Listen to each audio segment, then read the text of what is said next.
Congratulations! Good to be back on the air. Yes, I know it's been a while since someone with style treated hell to a broadcast. Sinners rejoice! What a dated voice! Instead of a clout-chasing, mediocre video podcast, is Locke's insecure, pursuing a lure, living between this, that, and that? Is nothing working? Ignore his chirping! Every day he's got a new format. You're looking at the future! He's the before that!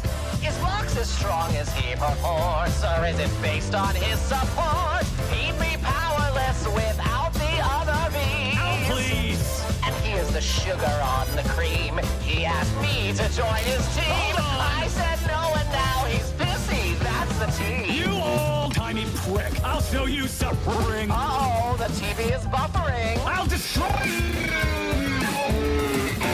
I'm afraid you've lost your signal.